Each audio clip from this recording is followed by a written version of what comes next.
നമസ്കാരം മാം. എല്ലാം ഫ്രീ ആയിട്ട് കിട്ടുന്നിടത്ത് മലയാളികളുണ്ട് എന്നാണ് മലയാളികളെ മറ്റ് പല സംസ്ഥാനങ്ങളും നമ്മൾ പോലും വിശേഷിപ്പിക്കുന്നത്. നമ്മൾ അങ്ങനെ തന്നെയാണ്. എല്ലാം ഫ്രീ ആയിട്ട് കിട്ടുമ്പോഴും ഫേമസ് ആയി എന്ത് കിട്ടുമ്പോഴും നമ്മൾ പോയി എരന്ന് പോയി വാങ്ങിക്കും. അതാണ്, അല്ലെങ്കിൽ എരന്ന് വാങ്ങുന്ന തല്ല് എന്നൊക്കെ കേട്ടിട്ടില്ലേ, അത്.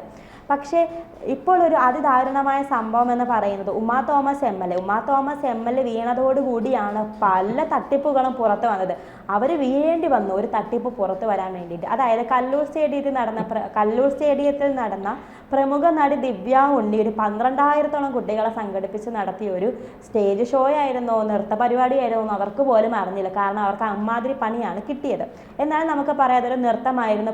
പുള്ളിക്കാരി ഒരു റെക്കോർഡ് ഭേദിക്കാൻ വേണ്ടിയിട്ടാണ് പുള്ളിക്കാരി രംഗത്തെത്തിയത്. പക്ഷെ അവിടെയാണ് നമ്മുടെ Uma Thomas M L A വീഴുന്നത്. ഉമാ തോമസ് എം എൽ എക്ക് മുഖത്തിനൊക്കെ പരിക്ക് പറ്റുന്നുണ്ട്. അവരിപ്പോൾ എന്തായാലും പഴയ ജീവിതത്തിലേക്ക് തിരിച്ചു വരുന്നുണ്ട്. അവർ എത്രയും പെട്ടെന്ന് വരട്ടെ എന്ന് നമുക്ക് പ്രാർത്ഥിക്കാം. ഇപ്പോൾ പറയേണ്ടത് മൃദംഗനാദം, അതായത് ദിവ്യ ഉണ്ണി നടത്തിയ മൃദംഗനാദവും അതുമായി ബന്ധപ്പെട്ട തട്ടിപ്പുകളുമാണ് പുറത്തു വന്നുകൊണ്ടിരിക്കുന്നത്. കാരണം മൃദംഗ വിഷൻ, അതായത് ഈ പരിപാടി സംഘടിപ്പിച്ച മൃദംഗ വിഷൻ എന്ന് പറയുന്ന പേരിൽ മാത്രമേ ഉള്ളൂ. അതെന്ന് പറയുന്നത് ഒരു യഥാർത്ഥ ഒരു കമ്പനി പോലും അല്ല എന്നുള്ള റിപ്പോർട്ടുകളാണ് ഇപ്പോൾ പുറത്തു വരുന്നത്. പിന്നീട് കല്യാൺ സിൽക്സ് വരെ വരേണ്ടി വന്നു. അതായത് ഇതിൽ മാം കണ്ടു കാണും, എല്ലാവരും ഒരേ സാരിയാണ് ഉടുത്തിരുന്നത്. ആ സാരിക്ക് വരെ ഈ കുട്ടികളുടെ രക്ഷിതാക്കളിൽ നിന്ന് പലരിൽ നിന്ന് പല പൈസയാണ് മൃദംഗ മിഷൻ ഈടാക്കിയത്. ചുമ്മാതെയാണോ? അപ്പോൾ എങ്ങനെയാണ് മാം ഇത് നോക്കിക്കാണുന്നത്? എൻ്റെ അച്ഛനാ ഇതിനെക്കുറിച്ച് പറയുകയാണെങ്കിൽ എന്താ പറയുക, തട്ടിപ്പ് എവിടെ ഉണ്ടോ അവിടെ മലയാളി ഉണ്ട്, തട്ടിപ്പിൽ ആര് വീഴുന്നോ അവിടെ മലയാളി ഉണ്ട്. അപ്പം നോക്കിക്കഴിഞ്ഞാൽ നോക്കുമ്പോൾ എന്താണ്, 100-ൽ 100 സാക്ഷരതയുള്ളൊരു സംസ്ഥാനം, 101% പ്രബുദ്ധത, 108% എന്താണ് പുരോഗമനവാദം. ഇതാണ് മലയാളിക്ക് തമിഴിനോട് പുച്ഛം, ബംഗാളിയോടാണെങ്കിൽ അൾട്ടിമേറ്റ് പുച്ഛം, ഉത്തരേന്ത്യക്കാരായുടെ ഗുജുവിനോടൊക്കെ പുച്ഛത്തോട് പുച്ഛം വാരി വിതറും. എന്നിട്ടോ നമ്മൾ ചെന്ന് വീഴാത്ത സ്ഥലങ്ങളില്ല. അതാണ് മലയാളി എന്ന് പറഞ്ഞു കഴിഞ്ഞാൽ. ആലോചിച്ച് നോക്കണം അല്ലേ, ഇവിടെ എന്ത് ഓടും അല്ലെ, എന്ത് തരം ഉണ്ടായപ്പം ഇവിടെ ഓടും. അത് തട്ടിക്കപ്പെടാൻ വരൂ എന്ന് പറഞ്ഞിട്ട് റെഡി ആയിട്ടിരിക്കുന്ന ഒരു ജനതയാണ്. ഈ ജനതേനെ നമ്മൾ സ്വയം എന്താ പറയുക, ഒരു സിനിമയിൽ പറഞ്ഞിട്ടുണ്ട്, എന്നെ സ്വയം വിശേഷിപ്പിക്കണം എന്താണെന്ന് പറയുന്ന പോലെ നമ്മൾ സ്വയം നമ്മളെ വിളിക്കുന്നത് എന്താ, മല്ലു പ്രബുദ്ധർ എന്നാണ്. മല്ലു ഇത്രയും ഫൂൾസ് ആയിട്ടുള്ളൊരു ജനത വേറെ ഇല്ല എന്ന് പറയാം. ആട്, തേക്ക്, മാഞ്ചിയം തുടക്കമാണ്. ആലോചിച്ച് നോക്കണം. ബ്ലേഡ്, മണി ചെയിൻ അല്ലേ, നമുക്കറിയാം. അത് കഴിഞ്ഞിട്ട് കപ്പലണ്ടി കണ്ണൻ്റെ അപഹരണ ബാങ്കിൽ കൊണ്ട് പൈസ പോയിട്ട് കൂടും കുടുക്കെ നഷ്ടപ്പെട്ട് കരഞ്ഞ മനുഷ്യർ വീട് കൊണ്ടങ്ങ് ഇട്ട് കൊടുക്കുകയാണ് സഹകരണ ബാങ്ക്. ഇത് കഴിഞ്ഞ് കഴിഞ്ഞാൽ ഇനിയിപ്പോൾ നോക്കിക്കഴിയുമ്പോൾ മറ്റൊരു കാര്യം, നമ്മൾ ലവണതൈലം, കുടവയർ കുറയ്ക്കാനായിട്ടുള്ള ലവണതൈലം എന്ന് പറഞ്ഞിട്ടൊരു ടീം വരുമാണ്. നമ്മൾ ഉടനെ അവിടെ കൊണ്ടുവന്ന് കാശ് കളയും. പാണ്ടിക്കാട് കുഞ്ഞൻ്റെ വെളുക്കാൻ പാറുന്ന ഒരു കാസർഗോഡ് ടീം വന്നിട്ടുണ്ടായിരുന്നു. പാണ്ടിക്കാട് കുഞ്ഞൻ എന്തോ ഒരു സംഭവം ഉണ്ടല്ലോ, കടുക്കാവെള്ളം, അങ്ങനെ ബൂസ്റ്റർ. അപ്പോൾ പറ്റിക്കാൻ വളരെ എളുപ്പമായിട്ടുള്ളൊരു സമൂഹമാണ് നമ്മുടെ മലയാളികളെന്ന് പറഞ്ഞു കഴിഞ്ഞാൽ. പാഠം പഠിക്കുമോ ഇല്ല. ഒന്ന് ആലോചിച്ച് നോക്കൂ. വെള്ളിമൂങ്ങ ഉണ്ട്, വെള്ളിമൂങ്ങ വന്ന ഭാഗ്യം വരും, നാഗമാണിക്യം ഒക്കെ കഴിഞ്ഞിട്ട് നമുക്കറിയാം നമ്മളെ പറ്റിച്ചിട്ടുള്ള പ്രബുദ്ധരുടെ നീണ്ട നിര. ഇവർക്കൊക്കെ അവാർഡ് കൊടുത്ത മോൺസൺ മാവുങ്കൽ, ഇവിടുത്തെ നമ്മുടെ IAS IPS പ്രബുദ്ധരായിട്ടുള്ള ആൾക്കാർ പോയിട്ട് കസേരയിൽ പോയി എടുത്തിട്ടുണ്ട്. മോശയുടെ അംശവടി, പിന്നെന്തൊക്കെയാണ്, വെള്ളി യേശുവിനെ ഒറ്റിയ വെള്ളി നാണയം വരെ മ്യൂസിയത്തിലുണ്ടെന്ന് കാണിച്ചു കഴിഞ്ഞപ്പം വിശ്വസിച്ച ലോകമണ്ടന്മാരാണ്. ഹൈറിച്ച് അണ്ണനും അണ്ണിയും എത്രയോ പേരെ പറ്റിച്ചു അല്ലേ. നമ്മുടെ CPM സഖാക്കന്മാർ തന്നെ ഭയങ്കര നമ്മളെ ഏറ്റവും കൂടുതൽ എനിക്കുള്ള റിപ്പോർട്ടർ ചാനലൊക്കെ ആണെന്ന് തോന്നുന്നുണ്ട്, വലിയ പ്രമുഖനായിട്ട് ഉയർത്തി കാണിച്ചിട്ടുള്ള പ്രവീൺ ഒരുപാട് ഉടായ്പുകാർ. ഇത് ഇന്നും ഇന്നലെയും തുടങ്ങിയൊന്നുമല്ല. ഈ ബ്ലേഡൊക്കെ എന്ന് പറഞ്ഞു കഴിഞ്ഞാൽ കാശ് കൊണ്ടിടും, ഓരോ ബ്ലേഡ് ഠുമ്മെന്ന് പറഞ്ഞ് പൊട്ടും. എവിടെ പലിശ 5 പൈസ കൂടുതലുണ്ടെന്ന് കണ്ടു കഴിഞ്ഞാൽ ഉടനെ മലയാളി അങ്ങ് ഉണരും. എങ്ങനെയാണ് അവിടെ കിട്ടും എന്ന് വിചാരിച്ച് പോവാണല്ലേ നമ്മളല്ലേ. അങ്ങനെ പോയി വെട്ടിൽ വീണിട്ടും പഠിക്കാത്തതിൻ്റെ 2024 ഏറ്റവും വലിയ ഉടായ്പായിരുന്നു മൃദംഗനാദം എന്ന് പറഞ്ഞാൽ. അതിൽ എന്തൊരു കോമഡി. എക്സാലോജിക്ക് പോലൊരു സംഭവമാണ്. എക്സോലോജിക്ക് ആരാണ്?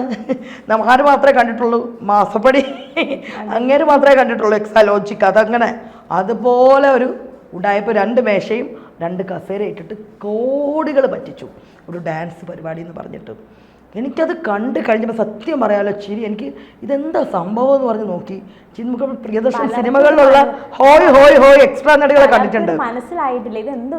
അപ്പം ഞാൻ ഫേസ്ബുക്കിലൊക്കെ നോക്കിക്കഴിഞ്ഞപ്പോൾ എൻ്റെ മകൾ പങ്കെടുക്കുന്നു, ഭയങ്കരമായിട്ടൊക്കെ ബൂസ്റ്റിംഗ്, ഓക്കെ എന്തോ വലിയൊരു സംഭവം ഗിന്നസ്. അപ്പം ഇതുമായിട്ട് ബന്ധപ്പെട്ട് പിന്നെ വിവാദമായപ്പോഴാണ് ഞാൻ ഈ ദിവ്യ ഉണ്ണിയുടെ കുറേ ഒരു അടുത്ത കാലത്ത് ഒരു മാസമായിട്ടായും ദിവ്യ ഉണ്ണീനെ മീഡിയാസ് ഇങ്ങനെ പ്രൊമോട്ട് ചെയ്ത് അപ്പോൾ മനസ്സിലാക്കാം ഇത് വളരെ വെൽ പ്ലാൻഡ് ആയിട്ടുള്ളൊരു പറ്റിക്കലിൻ്റെ നാടകമായിരുന്നു. ദിവ്യയ്ക്ക് ഇതിൽ ഉണ്ടോ ഇല്ലേന്നൊന്നുമല്ല ഞാൻ ഈ പറഞ്ഞു വരുന്നത്. പക്ഷേ ദിവ്യ എയർപോർട്ടിൽ നിന്ന് വന്ന് ഇറങ്ങുന്ന ഒരു വീഡിയോ എടുത്തു കഴിഞ്ഞാൽ തന്നെ അവിടെ അതിലിട്ടിരുന്ന ഒരു ഡ്രസ്സുണ്ട്, സാരി ഉണ്ട്, ഇതേ ബ്ലൂ സാരിയാണ്. ഇത് കണ്ടിട്ടാണ് പല രക്ഷിതാക്കളും പറഞ്ഞതെന്ന് പറയുന്നുണ്ട്. കാരണം അതെ നമുക്ക് കിട്ടിയിട്ടുള്ള സാരിയുടെ അതേ ഇത് എടുത്താണല്ലോ നമ്മുടെ ബ്രാൻഡ് അംബാസഡർ ആയിട്ടുള്ള മാഡം വന്നേക്കണേ, ഞങ്ങളുടെ മക്കൾക്കും ഗിന്നസ് റെക്കോർഡിൽ കയറി പറ്റാം, മാഡത്തിനൊപ്പം കളിക്കാം എന്നൊക്കെ വിചാരിച്ചിട്ട് ഡാൻസ് ടീച്ചേഴ്സിൻ്റെ പിന്നാലെ പോയിട്ട് പേര് രജിസ്റ്റർ ചെയ്തവരുണ്ട്. ആലോചിച്ച് നോക്കണം, 390 രൂപയുടെ സാരിക്ക് 1600 രൂപ കൊടുത്ത് വാങ്ങി അതിന് വീണ്ടും 1500 രൂപ സ്റ്റിച്ച് ചെയ്ത് ഭരതനാട്യം മോഡൽ സ്റ്റിച്ച് ചെയ്ത മനുഷ്യരാണ് നമ്മൾ. ഇതെല്ലാം അവർ കുട്ടിയുടെ നിന്നല്ലാതെ രജിസ്ട്രേഷൻ ഫീസ് ഇനത്തിൽ കൈപ്പറ്റത് 3500 തൊട്ട് എന്ന് പറയുന്നു, കൂടുന്നു എന്ന് പറയുന്നുണ്ട്. അപ്പോൾ ഒരു മേശയും കസേര ഇട്ടിട്ടുള്ള ആരും കേട്ടില്ലാത്ത മൃദംഗവിഷൻ എന്ന് പറഞ്ഞിട്ടുള്ളൊരു കമ്പനിയുടെ ഉഡായിപ്പ് നാടകം, അതിൽ 12,000 പേര് പ്രിയദർശൻ സിനിമകൾ, എനിക്ക് തോന്നുന്നു എക്സ്ട്രാ നടികൾ ഏറ്റവും കൂടുതൽ നായകനും നായികയും ഡാൻസ് ചെയ്യുമ്പോൾ മറ്റേ ബാക്കിൽ കുറേ കുടമൊക്കെ വെച്ചിട്ട് പോകുമല്ലോ, ഹോയ് ഹോയ് അടിക്കണ പോലെ. അതുപോലെ എൻ്റെ തല എൻ്റെ ഫിഗർ എന്ന് പറഞ്ഞിട്ട് നമ്മുടെ ബ്രാൻഡ് അംബാസഡർ നാടി നിന്ന് ഡാൻസ് ചെയ്യുവാണ് ഭരതനാട്യം. അവിടെ അതിന് ചുറ്റിനും എത്രയോ കിലോമീറ്റർ സോഷ്യൽ ഡിസ്റ്റൻസിങ്, കൊറോണ കാലമൊക്കെ കഴിഞ്ഞു, അവിടെ എത്രയോ കാലം അകലെ പോയിട്ടില്ല. കൂട്ട പിള്ളേർ 12,000 പേര് നിന്നിട്ട് പലരുടെയും കൈ ഒരു സൈഡിൽ കൂടെ പോകണം, താളം എവിടേക്കോ പോകണം. ഇതിനാണോ കോടികൾ കൊടുത്തിട്ട് വലിയൊരു പരിപാടി എന്ന് പറഞ്ഞ്. പക്ഷെ ഞാനൊരു കാര്യം പറയട്ടെ, അവിടെ ഒരു അതിദാരുണമായിട്ടൊരു സംഭവം ഉണ്ടായി. നമ്മുടെയൊക്കെ പ്രിയങ്കരിയായിട്ടുള്ള MLA-ക്ക് സംഭവിക്കാൻ പാടില്ലാത്ത വലിയൊരു ആക്സിഡൻറ്റ്. ദൈവമേ പ്രാർത്ഥിക്കുന്നുണ്ട് അവർ പഴയ പോലെ അതേ പുഞ്ചിരിയോട് കൂടി വരട്ടെ എന്ന്. പക്ഷേ ഈ ഒരു സംഭവം ഉണ്ടായില്ലായിരുന്നെങ്കിൽ എന്താവുമായിരുന്നു? ഇന്നിപ്പോൾ കുറ്റപ്പെടുത്തുന്ന ഇതേ മീഡിയാസ് തന്നെ പറയും കേരളം തമിഴ്നാടിനെ ബീച്ച് ചെയ്തു, ഭരതനാട്യം മോഹിനിയാട്ടത്തിൻ്റെ നാട്ടിലെ ഭരതനാട്യത്തിൽ ഞങ്ങൾ റെക്കോർഡ് നേടി, ദിവ്യ ഉണ്ണി ഇതായിരുന്നു വാഴ്ത്ത് പാട്ടുകളായനെ. അന്നേരം ഈ 390 രൂപയുടെ സാരി ഒന്നും വെളിവരില്ല, മക്കൾക്ക് കിട്ടാൻ പോണ ഗിന്നസും ഇതൊക്കെയാണ്. പക്ഷേ ഒരു നിർഭാഗ്യകരമായ സംഭവം ഉണ്ടായത് കൊണ്ടാണ് സുരക്ഷാ പാളിച്ചകളെക്കുറിച്ച് അന്വേഷിക്കുന്നു. അതിൽ നിന്ന് അന്വേഷണം പോയത് എങ്ങോട്ടേക്കാണ്? മൃദംഗനാദം അല്ലെങ്കിൽ മൃദംഗവിഷൻ എന്ന് പറഞ്ഞ ഒരു കമ്പനി. ഞാൻ പറഞ്ഞില്ലേ, വീണ്ടും 2 കസേരയും മേശയും മാത്രം ഇട്ടിട്ട് തട്ടിക്കൂട്ടൊരു കമ്പനി, അതിൻ്റെ പിന്നിലുള്ള ആൾക്കാർ അവരൊരു സെലിബ്രിറ്റിയെ ഉയർത്തി കാണിച്ചിട്ട് അവർക്ക് പേരെടുക്കാൻ വേണ്ടിയിട്ട് ഇത്രയും 12,000 പേരെ പറ്റിച്ചു എന്നൊക്കെ പറയുമ്പം ആലോചിച്ച് നോക്കുകയാണ്.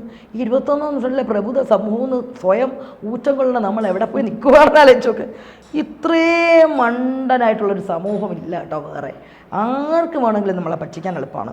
അതുകൊണ്ടല്ലേ നമുക്കറിയാം 1 കോടിയുടെ ഒരു ആഡംബര ബസ്സിൻ്റെ അകത്ത് മ്യൂസിയത്തിൽ കൊണ്ട് വെക്കുമെന്ന് ബാലൻസ് സഖാവ് പറഞ്ഞൊരു ബസ്സുണ്ട്. ഇപ്പം അത് എവിടെയെന്ന് പോലും ഇല്ല. 1 മാസം ചുറ്റി അടിച്ച് ജനങ്ങളെ ബുദ്ധിമുട്ടിച്ചിട്ട് അവർ കശുവണ്ടി പായസം ഒക്കെ കഴിച്ച് ആസ്വദിച്ച് ഒരു നവകേരള യാത്ര. നവകേരളം എന്നല്ലായിരുന്നു അതിനിട്ട പേര്. എന്നിട്ട് നവകേരളം എന്ന് പറഞ്ഞിട്ട് മുഖ്യമന്ത്രിയുടെ തന്നെ ഒരു 4-5 വാഹനം ഉണ്ടായിരുന്നു, മന്ത്രിയുടെ തന്നെ 2 വാഹനം ഉണ്ടായിരുന്നു. എത്ര മന്ത്രിമാരാണ് നമ്മുടെ കേരളത്തിൽ? അച്ഛനാ അതെങ്ങനെയാണെന്ന് എനിക്ക് തോന്നിയിട്ടുണ്ട്. ഇത് നമ്മൾ പറയല്ലേ, മോന്തായം വളഞ്ഞാലോ കഴുക്കോൽ വളഞ്ഞാൽ എല്ലാം കൂടെ വളയുമെന്ന് പറയണ പോലെയാണ്. അതായത് തലപ്പത്തിരിക്കുന്നത് ആരാണ്? ഉഡായിപ്പിൻ്റെ ഉസ്താദ്. അപ്പോൾ ബാക്കിയുള്ള അണികൾ എങ്ങനെയാണ്? നമ്മൾ പറയും ഒരു സ്ഥലത്ത് നമുക്ക് അർഹിച്ചതായി കിട്ടും ഭരണാധികാരി എന്ന് പറയാം. അതുപോലെയാണെന്നാണ് എനിക്ക് തോന്നുന്നത്. കാരണം വെച്ച് കഴിഞ്ഞാൽ ഉഡായിപ്പിൻ്റെ ഉസ്താദാണ്. റൂം 4 റിവർ എന്ന് പറഞ്ഞ് ഡച്ച് കുടുംബത്തോടു കൂടി നെതർലൻഡ്സ് സന്ദർശിച്ചിട്ട് റൂം 4 റിവർ ടെക്നോളജി കൊണ്ടുവരുന്നു എന്ന് പറഞ്ഞ് ആൾക്കാർ രാവിലെ എണീച്ച് മഴ പെയ്ത് കഴിഞ്ഞപ്പോൾ വീടിൻ്റെ അകത്ത് റൂമിൻ്റെ അകത്ത് വെള്ളം, അങ്ങനെ വന്ന് പറ്റിച്ചൊരു സ്ഥലമാണ് അല്ലേ റൂം 4 റിവർ ടെക്നോളജി എന്ന് പറഞ്ഞിട്ട്. അപ്പോൾ ആരെ വേണമെങ്കിലും പറ്റിക്കാം. ഒരു കിറ്റ് കൊടുത്തിട്ട് ഇത്രയും 10 വർഷം മനുഷ്യരെ പറ്റിക്കാൻ പറ്റിയിട്ടുള്ള ഒരു ഭരണാധികാരി ഇരിക്കുന്ന സംസ്ഥാനത്ത് പറ്റിപ്പല്ലത് നടക്കും. ഇതാണ്. അപ്പോൾ എനിക്ക് മനസ്സിലാവില്ല, നമ്മൾ എന്തിനാണ് നമ്മൾ സ്വയം മലയാളി പൊളിയാണ്, നമ്മൾ തന്നെ സ്വയം പറയലാണ് മലയാളി പൊളിയാണ്, ഭയങ്കരമാണ്, മലയാളി പ്രബുദ്ധരാണ്. ഒരു പ്രബുദ്ധതയില്ല. ഭക്ഷിക്കപ്പെടാൻ എന്നും മലയാളിയുടെ ജീവിതം ജന്മം ബാക്കി. അപ്പോൾ 2024 അവസാനത്തെ നമ്മൾ പറയുമല്ലോ ഏറ്റവും ലാസ്റ്റ് വന്ന ഒരു ഉഡായിപ്പായിരുന്നു 2024 മൃദംഗ വിഷൻ. നല്ല മൃദംഗനാദം, തോം എന്നുള്ളൊരു പരിപാടിയല്ലേ, ഡാൻസും മൃദംഗനാദം, മൊത്തത്തിൽ നാദമായിട്ട് 12,000 പേരെ പറ്റിച്ചൊരു പരിപാടി. പക്ഷേ 2025 നമ്മൾ വിചാരിക്കണം ഇനി എപ്പോഴേ തട്ടിക്കയറി കാണും, അടുത്ത ഉഡായിപ്പിനുള്ള വേദിയൊക്കെ ഒരുക്കി കാണും.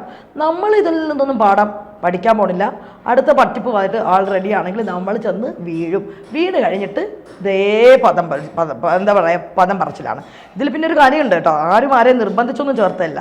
അവനവനെ ആളാവാൻ വേണ്ടിയിട്ടാണ് ഗിന്നസ് റെക്കോർഡ് കിട്ടും, എൻ്റെ മക്കൾക്ക് കിട്ടും എന്നൊക്കെ പറഞ്ഞിട്ട് ഒന്നിനെക്കുറിച്ചും ചിന്തിക്കാതെ പോയി ചാടിക്കൊടുത്താണ്. ഉമാ തോമസ് MLA-ക്ക് ഇങ്ങനൊന്നും പറ്റിയിട്ടില്ലായിരുന്നുവെങ്കിൽ നമ്മൾ തന്നെ ഇന്ന് വാഴ്ത്തുപാട്ട് പാടുമായിരുന്നു. എത്ര വലിയൊരു മനോഹരമായിട്ടുള്ള പരിപാടിക്കാണ് കേരളം സാക്ഷ്യം വഹിച്ചത്. 12,000 പേര് നീലക്കടൽ പോലെ കൈലാസനാഥം വിരിയിച്ചെടുത്തു എന്നൊക്കെ പറഞ്ഞാൽ ഇത്രയും വലിയൊരു പ്രമുഖ നർത്തകി എന്നൊക്കെ പറഞ്ഞിട്ട് അവർ കാണിച്ച, നമുക്ക് ഡാൻസിനെ കുറിച്ചൊരു ബേസിക് ഇതൊക്കെ ഉണ്ട്. എന്താ ഇതാണോ ഇത്ര വലിയൊരു കൊറിയോഗ്രാഫി ചെയ്തെടുത്തൊരു ഡാൻസ് പരിപാടി? വളരെ ഇത് ഭയങ്കര കോമാളിത്തരായിപ്പോയി. കേരളത്തിൽ പറ്റിയ ഏറ്റവും അവസാനത്തെ 2024 വിട വാങ്ങി പോയപ്പോൾ പറ്റിയ ഏറ്റവും അവസാനത്തെ കോമഡി, ഏറ്റവും വലിയൊരു കോമഡി ആയിരുന്നു മൃദംഗനാഥം എന്ന് പറയുന്നത്. പക്ഷേ എല്ലാം തെളിയണം, വെളി വരട്ടെ ഇത് ആർക്കൊക്കെ പങ്കുണ്ടായിരുന്നു. ഇപ്പോൾ കല്യാൺ സിൽക്ക് വന്നല്ലോ, അവരൊക്കെ പ്രമുഖ, അതാലോചിച്ച് ഇത്രയും വലിയൊരു ബ്രാൻഡഡ് ആയിട്ടുള്ള സ്ഥാപനത്തെ വരെ അവർക്ക് പറ്റിക്കാൻ പറ്റിയതാണ്. ഇവർ തന്നെ ഇന്റർവ്യൂ കൊടുത്തതാണ് ദിവ്യ ഉണ്ണി. 12,000 പേർക്കുള്ള നെയ്ത്തുശാലയിൽ നെയ്തെടുക്കുകയാണ്. അപ്പോൾ ആൾക്കാരൊക്കെ വിചാരിച്ചോളൂ പട്ടിൻ്റെ മേളം പോലെയൊക്കെ ഒരു കൂതറ സാരിയും കൊടുത്തിട്ട് ഇത്രയും പേരെ പറ്റിച്ചില്ലേ. ഇതിലവർക്ക് പങ്കുണ്ടോ ഇല്ലെന്നൊന്നും അറിയില്ല, പക്ഷെ അവർക്ക് അറിയാമായിരുന്നു എന്നുള്ള കാര്യം സത്യമാണ്. കാരണം അവരാണ് ഒരു ബ്രാൻഡ് അംബാസഡർ എങ്കിൽ അവരുടെ ഉത്തരവാദിത്തമായിരുന്നു ഇത് എങ്ങനെയാണ്, ഇതിൻ്റെ ഫണ്ടിങ് ഉണ്ടോ ഒക്കെ. ഇതിപ്പോൾ ഇവർക്ക് ഗിന്നസ് റെക്കോർഡിൽ ഇവരുടെ ഫുൾ ഫിഗറും ഇതും കാണാൻ വേണ്ടിയിട്ട് 12,000 പേരെ പിറകെ നിർത്തി ഡാൻസ് ചെയ്യിപ്പിച്ച പോലെ ആയിപ്പോയി.